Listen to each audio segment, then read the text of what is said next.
여러분, 우리나라에서 살아가는 사람들 중에서 이상된 사람들을 조사를 했는데 3명 중에 2명은 다 금융권의 빚을 지고 있습니다.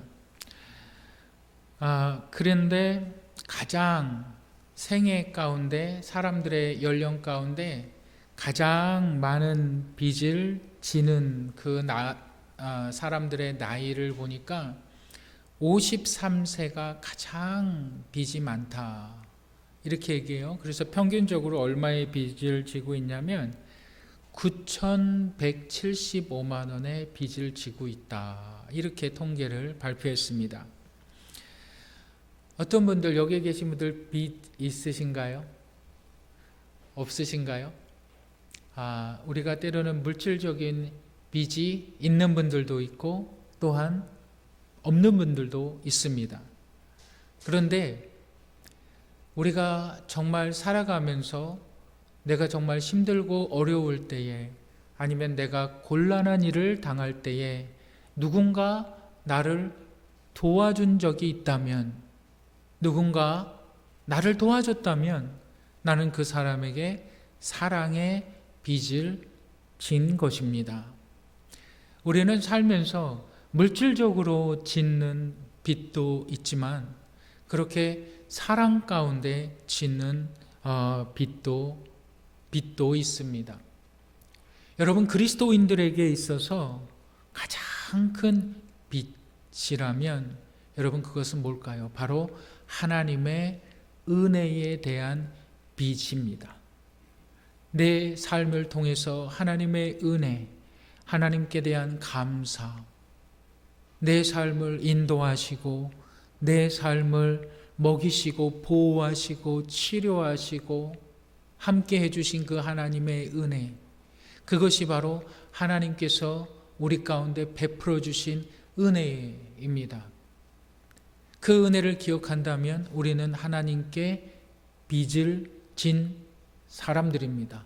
오늘 본문은 이 빚에 대해서 이야기하고 있습니다. 그래서 오늘 말씀의 제목은 빚을 갚는 인생. 우리 한번 따라 하실까요? 빚을 갚는 인생. 예, 빚을 갚는 인생에서 우리가 기억해야만 하는 첫 번째가 있는데, 빚에 대해서 정확히 알아야만 합니다. 우리 한번 생각해 보시겠습니다. 어떤 분들이 내가 빚을 짓고 있어요. 그런데 그 빚을 갚기 위해서는 어떻게 해야 하죠? 내가 어느 정도의 빚을 가지고 있는지, 얼마의 빚을 가지고 있는지 정확히 알아야 그 빚을 갚을 수 있을 거 아닙니까?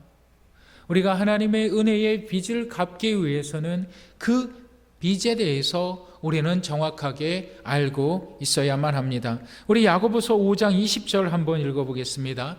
다 같이 읽겠습니다. 시작. 너희가 알 것은 죄인을 미혹된 길에서 돌아서게 하는 자가 그의 영혼을 사망에서 구원할 것이며 허다한 죄를 덮을 것임이라. 야고보 사도가 믿음의 공동체들에게 이렇게 얘기합니다. 너희가 알아야 할 것이 있다. 그것은 너희가 사망에서 구원함을 받았다는 것이다. 여러분, 모든 사람들은 죽지요. 이것을 성경은 첫째 사망이다 라고 말합니다. 그런데 내가 그것을 죽고 끝나는 것이 아니라 예수 그리스도께서 다시 오실 때에 주 안에서 죽었던 자들이 먼저 일어나고 주님 오실 때에 살아있는 자들이 그 다음에 일어나서 모두 예수 그리스도 앞에 서게 되리라. 이게 첫 번째 부활이거든요. 이 부활 사건이 있을 때에 우리는 모두가 예수 그리스도 앞에 서게 됩니다. 하나님 앞에 서게 됩니다. 그때에 내가 예수 그리스도를 이 땅에 살아가면서 살아있을 동안에 믿었던 자들은, 예수 그리스도를 믿은 자들은 영원한 생명을 얻게 되고 하나님과 영원한 복을 누리며 살게 됩니다. 그런데 이 땅에 살아가는 동안 예수 그리스도를 믿지 않는 자들은 영원한 형벌을 받게 됩니다. 그것을 성경은 둘째 사망이다라고 말을 합니다. 우리가 첫째 사망은 죽는 것으로 끝난다라고 생각을 하지만 둘째 사망은 영원히 죽지 않는 고통 가운데 영원토록 사는 것을 둘째 사망이다라고 말을 하는 거예요. 우리 한번 찾아보실까요? 계시록 20장 6절. 계시록 20장 6절 다 같이 읽겠습니다. 시작. 이 첫째 부활에 참여하는 자들은 복이 있고 거룩하도다. 둘째 사망이 그들을 다스리는 권세가 없고 도리어 그들이 하나님과 그리스도의 제사장이 되어 1000년 동안 그리스도와 더불어 왕노릇하리라. 둘째 사망이 그들을 다스릴 권세가 없고 예수 그리스도께서 예수 그리스도를 믿는 모든 자들, 이제 예수 그리스도의 은혜를 발견한 모든 자들은 둘째 사망의 고통에 빠지지 않는다. 영원한 생명이, 영원한 복락을 그들이 누리게 된다. 근데 누가 둘째 사망에 빠질까요? 누가 영원히 죽을 수도 없는 그 고통 가운데 괴로워하며 영원한 고통을 받을까요? 바로 이 땅에 살아가는 동안 예수 그리스도를 믿지 아니한 자들. 하나님께서는 이 사실을 이미 구약의 신명기를 통해서 말씀을 해주셨죠. 우리 신명기 30장 19절 20절 우리 한번 다 같이 읽어보실까요? 시작. 내가 오늘 하늘과 땅을 불러 너희에게 증거를 삼노라. 내가 생명과 사망과 복과 저주를 내 앞에 두었은즉 너와 내 자손이 살기 위하여 생명을 택하고 20절입니다. 내 하나님 여호와를 사랑하고 그의 말씀을 청종하며 또 그를 의지하라. 그는 내 생명이시요 내 장수이시니 여호와께서 내 조상 아브라함과 이삭과 야곱에게 주리라고 맹세하신 땅에 내가 거주하리라. 여러분 19절을 보시겠습니다. 19절에서 뭐라 그럽니까? 생명과 사망과 모든 복과 생명과 사망과 복과 저주를 내 앞에 두었다. 내 자손이 살기 위해서 생명을 택하라. 생명을 택하라. 여러분 생명이 있지요. 우리는 다 생명이 있지요. 생명을 택한다는 말이 무슨 말일까요? 예수 그리스도께서 뭐라 그럽니까? 요한복음 14장 6절에 내가 길이요 진리요 생명이니 나로 말미암지 않고는 아버지께로 올 자가 없느니라. 생명을 택하라. 예수 그리스도가 생명이다. 예수 그리스도를 택하라. 이 말이죠. 그 자들이 둘째 사망을 당하지 않는다. 여러분, 이 사실을 믿으시기를 바랍니다. 예수 그리스도께서 죄악된 우리의 모든 죄악들을 위해서, 우리를 살리기 위해서 십자가에서 모든 죄악을 담당하셨습니다. 그리고 그분은 부활하셨습니다. 그리고 다시 오신 바 약속하셨습니다. 이 약속을 기다리라. 그런데 예수 그리스도를 믿지 않는 자들은, 이 땅에 살아가는 동안 예수 그리스도를 믿지 않는 자들은 어떻게 됩니까? 그들은 한 번 사망을 당합니다. 그리고 나서 한 번 죽는 것은 사람에게 정하신 것이고 그 이후에는 심판이 있으리니, 그 심판이 뭡니까? 하나님 앞에서의 심판. 네가 지금까지 살아오는 동안 너 눈꼽만큼의 죄를 네가 지었다면 너는 그 죄의 값을 받아야 된다. 그리고 그 죄의 값은 영원한 형벌이다. 영원한 고통 속에서 너는 죽고 싶어도 죽을 수 없는 그 고통을 너는 영원토록 당해야 된다. 이게 둘째 사망이다. 그런데 예수 그리스도를 믿는 자들은, 이 땅에 살아가는 동안 예수 그리스도를 영접한 자들은 그 모든 죄악이 가리워졌다. 죄악을 짓지 않는다는 것이 아니라 예수 그리스도의 십자가의 보혈의 피가 그 모든 죄악을 덮어버렸다. 그래서 하나님께서 우리에게 그 죄악들을 묻지 않으신다는 거예요. 예수 그리스도의 은혜 가운데 우리에게 영원한 영생의 복을 허락하신다는 거예요. 그것이 하나님의 은혜, 예수 그리스도의 은혜. 내가 이 은혜를 받았다면, 내가 예수 그리스도를 믿는다면 이제 두 번째 생각은 이렇게 시작이 됩니다. 그렇다면 나는 어떻게 살아가야 할 것인가? 하나님으로부터 은혜를 받았어요. 너희가 그 은혜로 인하여 너희가 믿음으로 말미암아 너희가 구원을 받았나니 이것이 너희에게 난 것이 아니요 하나님의 선물이다. 그렇다면 그 선물을 받았다면, 그 죄사함을 너희가 받았다면 다음 문제는 내가 어떻게 남은 인생을 살아야 하는가? 삶의 문제인 거예요. 여러분, 나는 예수 그리스도를 믿었으니까 나는 이제 대충 이 땅에서 살다가 나는 천국 가면 된다. 여러분, 절대 복음은 그렇게 말하고 있지 않습니다.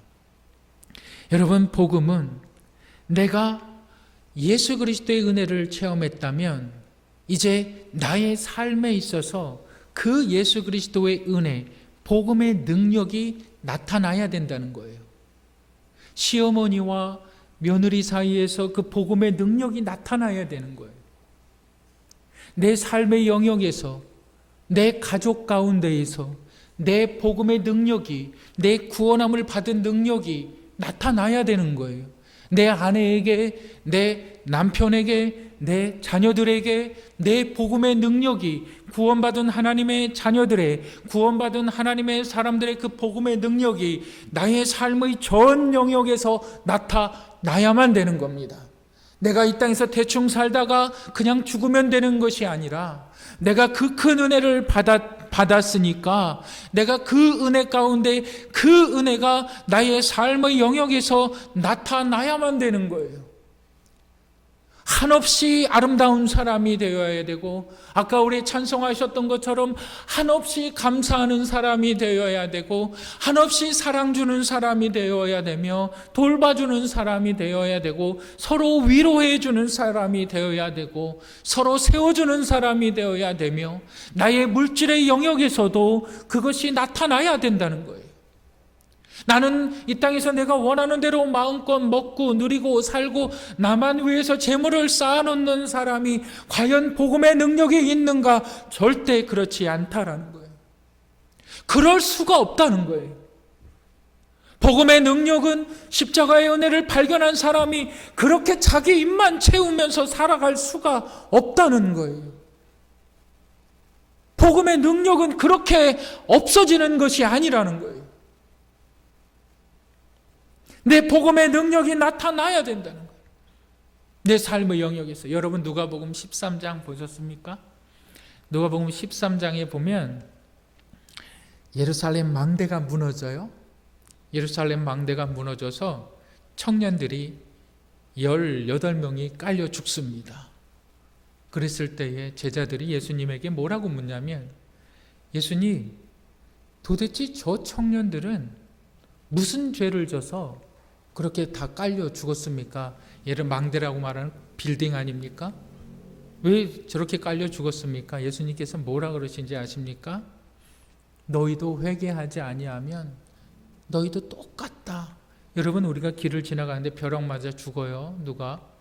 저 사람 무슨 죄를 그렇게 많이 져서 벼락 맞아 죽을까? 어느 날 갑자기 내 건물이 와르르 무너져 내려요.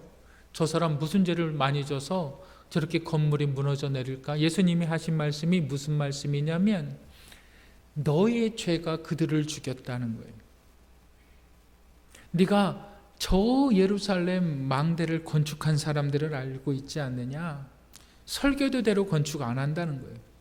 자신의 이윤을 먹기 위해서, 더 많이 남기기 위해서 자재도 아주 싼 거 갖다 쓴 거예요. 왜 망대가 갑자기 무너집니까? 그렇게 설계대로 짓지 않은 거예요. 그 죄악이 그들을 죽이는 거예요. 여러분, 오늘날 청년들이 단돈 5만 원, 10만 원 때문에 길거리로 내쫓기는 있는 그 현실 아시지요? 누구의 죄냐? 여러분들의 죄라는 거예요. 너희들 그렇게 돈 쌓아놓고, 너희들 그렇게 아파트 몇 채씩 갖고 있고, 너희들의 죄악이 그들을 죽인다는 거예요. 지금 예수님 이 말 하시는 거예요. 내가 정말 예수님의 복음을 믿었다 그러면 내 삶의 영역에서 그 은혜가 내 가정 가운데, 그 은혜가 내 만나는 사람들 가운데, 내가 사용하는 물질들 가운데 그 은혜가, 그 복음의 능력이 나타나야 된다는 거예요. 그렇지 않으면 어떻게 됩니까? 너희는 착각하지 마라. 너희는 버리운 자들이다. 너희는 둘째 사망을 받는 자들이다. 여러분, 내가 정말 예수 그리스도를 믿는다 그러면서 여러분은 말은 어떻게 하십니까? 정말 내가 예수님을 믿는다. 그런데 사람들을 어떻게 대하십니까? 시어머니가 돈 좀 있고요, 좀 잘 나가요, 며느리한테 이래라 저래라 막 해요. 돈 좀 있다는 소리예요, 그거. 나중에 어떻게 됩니까? 건강이 약해져요. 그리고 병들어요. 시들어가요. 근데 며느리가 좀 힘이 생겨요. 그럼 어떻게 됩니까? 요양원 보내버리지요. 그렇게 했다는 거예요. 군대에 가서 아주 이등병이, 짝대기 하나인 그 쫄병이 고참으로부터 막 폭행을 당할 때도 있어요. 막 얼차례를 당할 때도 있어요. 왜 그렇습니까? 나도 그렇게 당했다는 거예요. 그리고 나서 이 이등병이 나중에 상병이 되고 병장이 됩니다. 그러면 자신의 과거를 생각했을 때 그걸 또 안 갚음해버려요. 나도 그렇게 당했다는 거예요. 여러분, 그게 복음의 삶이 아니라는 거예요. 복음의 삶은 우리의 삶의 영역에서 네가 받은 은혜가 있다. 그렇다면 그 은혜를 드러내라, 나타내라. 그렇지 않으면 너희가 버리운 자다. 너희 삶을 점검해봐라. 우리 한번 찾아보실까요? 고린도후서 13장 5절. 우리 고린도후서 13장 5절 우리 다 같이 한번 읽어보겠습니다. 시작.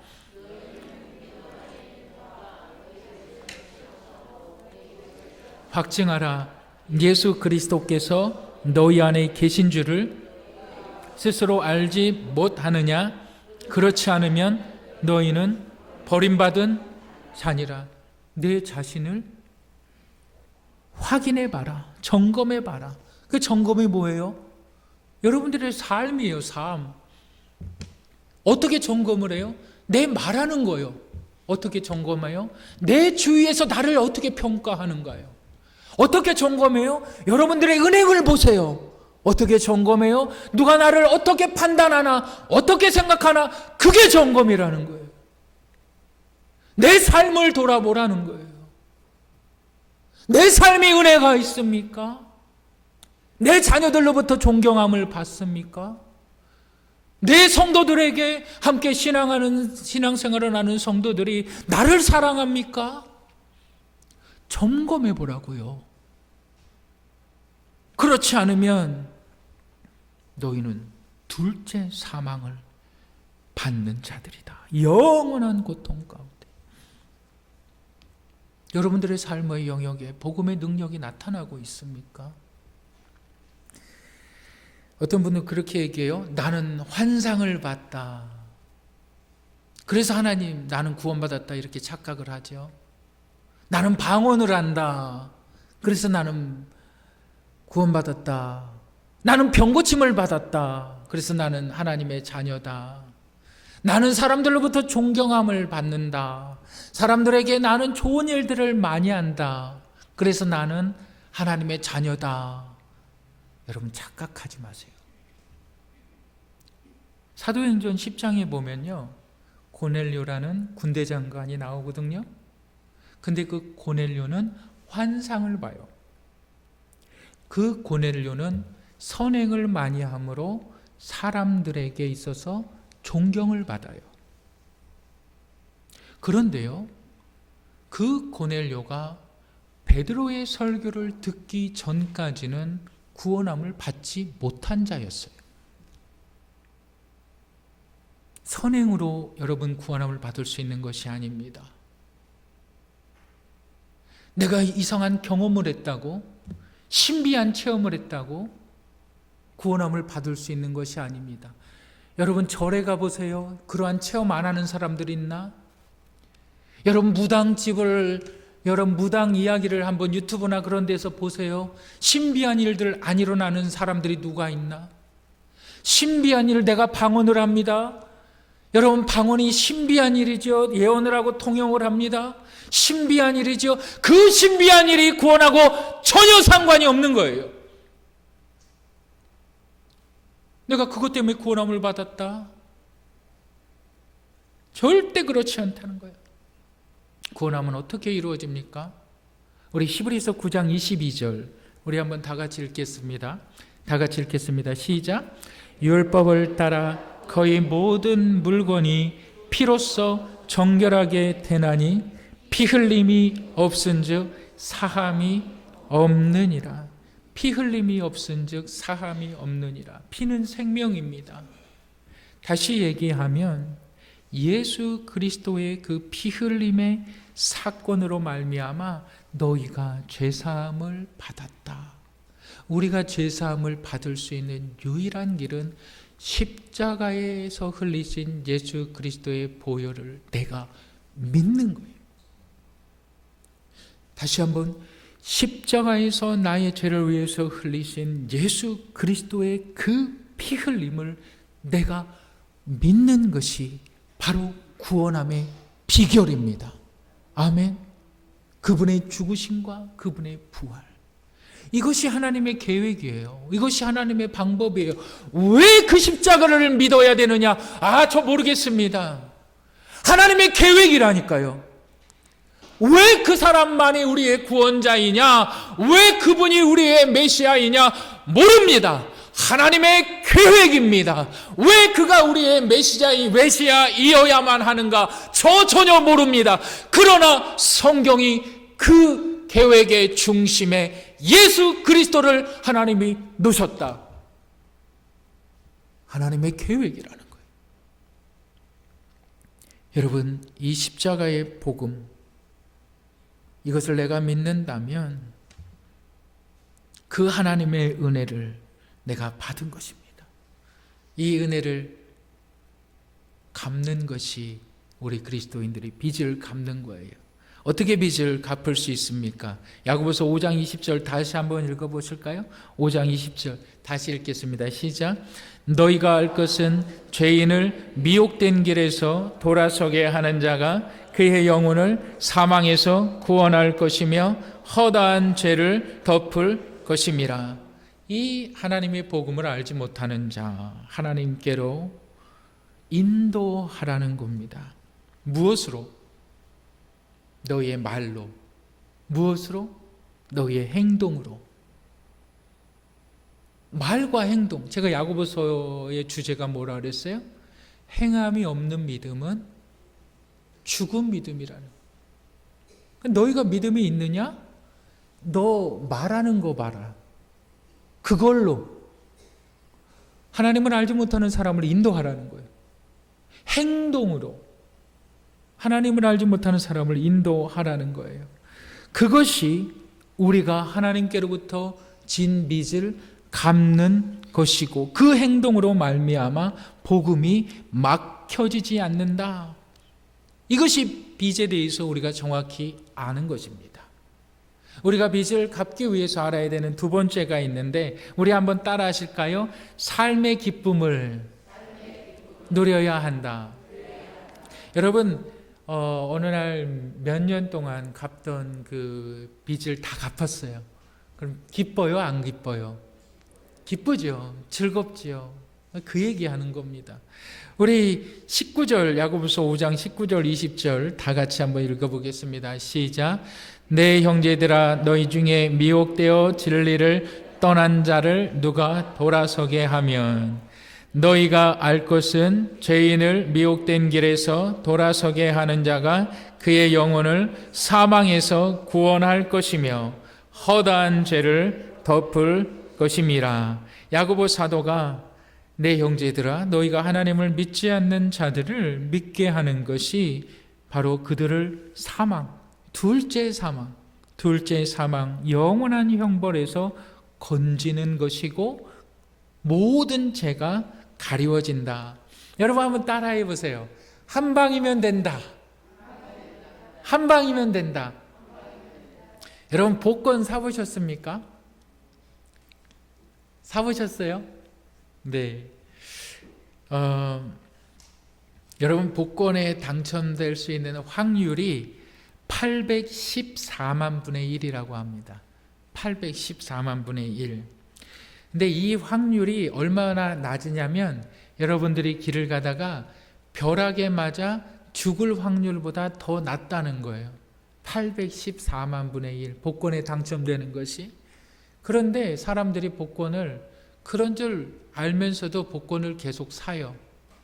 왜 살까요? 복권을 왜 살까요? 네? 좋아서? 하버드 대학의 심리학자인 엘렌 랑거라는 사람이 교수가 이런 말을 해요. 사람들이 복권을 사는 가장 큰 이유는 고통 때문이라는 거예요. 몇몇 사람들은 정말 내가 좋은 환경에서 또한 내가 좋은 집과 좋은 차와 좋은 의식주를 누리면서 어느 정도 사회적인 높은 지위에 올라가기 바래서 복권을 사는 사람도 있는데 많은 사람들이 대부분 복권을 사는 이유는 그들의 삶의 고통에서부터 벗어나고 싶다는 거예요. 내가 열심히 한 달 동안 일해요. 근데 들어오는 돈이 있으면 나가는 돈이 들어오는 돈보다 좀 적어야 되는데 나가는 돈이 더 많다는 거예요. 그러니까는 쪼들리고 빚을 지고 이것이 점점 불어나서 어떻게 살 수가 없는 사회적인 시스템을 가지고 있다는 거예요. 정직해서 정직함으로 이 사회를 살아간다는 것이 참 불가능하다는 거예요. 근데 그리스도인들을 정직 가운데 살아갈 수 있는 힘은 하나님께로부터 오는 거거든요. 날마다 그 기적을 체험하는 거예요. 희망이 보이지 않아서 사람들은 그 복권을 산다는 거예요. 근데 복권을 사면 어떻게 될까요? 당첨이 되면 모든 걱정, 근심이 한 방에 해결됩니까? 해결되지 않습니까? 해결되어지지요. 지금 하나님께서 이렇게 얘기하고 있는 거예요. 너 죄악으로 말미암아 너의 가정이 깨졌지. 내 욕심으로 말미암아 너 사람들의 관계가 뒤틀어져 있지. 너 그 욕심 때문에 누구랑 원수돼 있지. 그 모든 삶의 무너진 영역들이 하나님께서 한 번에 그것을 다 회복시키시는 방법이 있는데 내가 하나님을 알지 못하는 사람을 데리고 와서 하나님을 알게 하면 하나님을 기쁘게 했기 때문에 그 모든 죄악들을 하나님께서 덮으신다는 거예요. 덮으신다. 내 관계가 회복되어진다는 거예요. 내 노력이 아니라는 거예요. 하나님 힘이 듭니다. 하나님 어렵습니다. 하나님 내가 이것을 어떻게 바로잡을까요? 내 생각이 아니라는 거예요. 내 가족 가운데 내 자녀들 가운데 하나님을 믿게 하라는 거예요. 영원한 사망에서 그들을 건져내면 하나님께서 더 이상 죄악들을 묻지 않으신다. 이것이 너희의 삶에 나타나라. 이것이 너희의 삶을 기쁘게 만들어 나가는 것이다. 모든 죄악들이 가리워진다. 여러분, 제가 2020년 들어서 장례를 3번 치렀습니다. 장례를 3번 치르는데 참 답답할 때가 있어요. 참 말이 안 나올 때가 있어요. 그것이 뭐냐면, 우리 교회의 성도님들이 이렇게 돌아가시면 장례를 치러드려야 하죠. 장례를 보통 3번 드립니다. 입관 예배 드리죠. 그 다음에 2번째는 무슨 예배 드립니까? 이제 발인 예배, 그 다음에 또 하관 예배에서 또 돌아가시기 전에 또 이제 임종 예배도 있고, 이제 다 하관 예배 끝나고 나서는 또 이제 위로 예배 5번 드리는 교회들도 있다 그럽니다. 큰 교회들은 그런 것을 그렇게 한다고도 그래요. 제가 장례를 하면서 참 답답할 때가 뭐냐면, 안타까울 때가 뭐냐면, 돌아가신 고인 외에는 가족들을 전혀 몰라요. 그러니까 제가 돌아가신 이 집사님 장손입니다, 큰아들입니다, 처음 봐요. 처음 봐. 거기 가서 할 말이 없어요. 고인이 어떠한 신앙생활을 했습니다. 고인이 어떠한 은혜 가운데 신앙생활을 했습니다. 말할 게 없어요. 한 번도 그 사람들 본 적이 없어요. 제가 부탁드리고 싶은 것은요, 여러분들을 장례를 제가 치러드릴 거 아닙니까? 근데 여러분들 가족을 제가 모른다면요, 여러분 그 장례식이 어떨 것 같아요? 근데 여러분들의 가족들을 제가 알아요. 이 우리 성도님 정말 믿음의 생활을 잘했습니다. 그 자녀들이 목사님 맞아요. 네, 저도 어머니의 그 모습을 닮아가겠습니다. 아버지의 그 모습을 닮아가겠습니다. 천국 환송 예배가 되는 겁니다. 여러분, 믿음의 대를 이어가시기를 주님의 이름으로 축복합니다. 내 자녀들에게 우리 목사님이야, 우리 목사님이야 소개해 주시기 바랍니다. 아니요, 정말 바쁘다 그러면요, 주일 예배 참석해서, 때로는 참석하지 못할 때도 있지 않아요? 정말 바빠서, 특별한 일이 있어서 계속 소개시켜 주시기 바랍니다. 복음을 듣게 하시길 바랍니다. 하나님의 은혜를 깨닫게 하시길 바랍니다. 그것이 여러분들의 가정이 하나님의 은혜 가운데 살아가게 하는 방법입니다. 하나님이 축복하시는 가족의 공동체가 되시기를 바랍니다. 여러분들 돌아가셨어요. 장례 예배를 준비합니다. 우리 장례식 가야 됩니다. 몇 시까지 모이세요. 장례식에 갔어요. 한 번도 보지 못한 사람들. 어떻게 장례를 치러야 될까요? 예배를 좀 드려도 될까요? 찬양을 좀 불러도 될까요? 그 말하는 게 너무 서먹해요. 내가 왜 장례식 예배 인도회 가서 왜 유가족 눈치를 봐야 됩니까?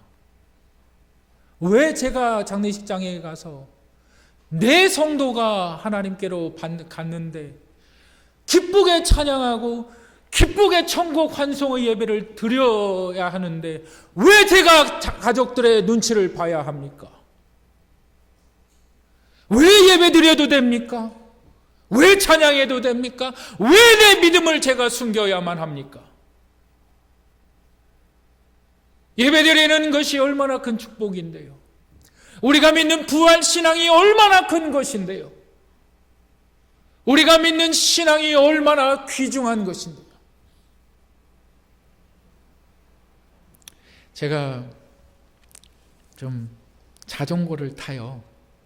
그래서 가끔 이렇게 중랑천도 가고 한강도 갔다가 이렇게 오는데, 지난주에 이렇게 한강을 갔다가 이렇게 딱 오는데 갑자기 가슴이 탁 멎이는 거예요. 그리고 갑자기 하나님의 은혜가 팍 치는 거예요. 그 은혜가 뭐였냐면, 내가 구원받았다는 사실이 너무 감사한 거예요. 아니, 하나님의 은혜에 대해서 생각한 것이 아닌데, 아니 갑자기 자전거를 막 밟으면서 가고 있는데 갑자기 그 은혜가 탁 저를 치는 거예요.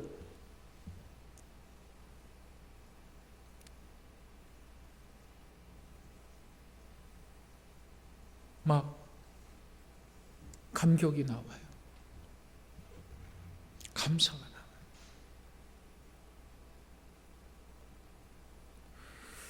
집에 와서 이제 샤워를 하는데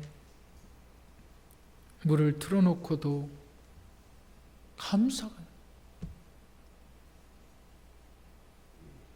내가 구원함을 받았구나. 이 사실이 얼마나 귀한 줄 여러분 아십니까? 내가 구원함을 받았구나. 여러분, 이 사실이 얼마나 큰 거인 줄 아십니까? 여러분들의 삶으로, 여러분들의 말과 행동으로 이 구원함을 이어나가시기를 주님의 이름으로 축복합니다. 내가 아직 구원함을 받지 못했다, 그 확신이 없다면 저를 찾아오시길 바랍니다. 조용히 찾아오시고 신앙상담 받으시고 구원함을 받으시는 분들이 되시기를 주님의 이름으로 축복합니다.